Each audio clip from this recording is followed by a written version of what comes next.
మీకులాగా మంచి పొజిషన్లో ఫ్యాన్ కింద కూర్చొని నేను బ్రతకాలనుకుంటున్నానండి. ఏంటి నాలా ఫ్యాన్ కింద కూర్చుని బతకాలనుకున్నావా? అసలు ఇది పెద్ద కుంపుడు తెలుసా?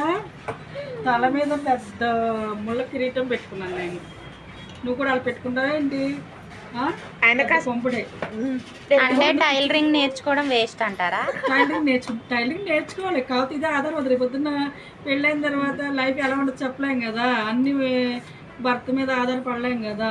అందుకే టైలరింగ్ ఏంటంటే లేడీస్ అన్నీ నేర్చుకోవాలి. అన్ని రంగాల్లో కూడా ఉండాలి. అలాగే స్టడీ ఉండాలి, చేతిలో పని ఉండాలి, అన్నీ ఉండాలి.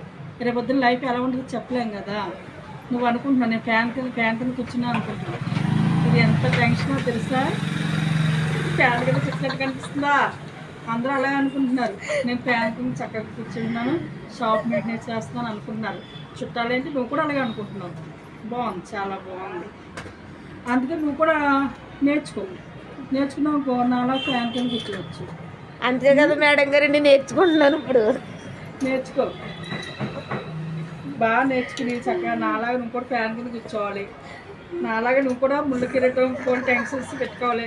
టైం జాకెట్ ఇవ్వకపోతే కస్టమర్స్ వచ్చి ఈ దావడ ఆ దావడ వాంచేస్తారు. ఇంకా అంతే. అట్లు బాగా పడతాయి. బాగా నేర్చుకో.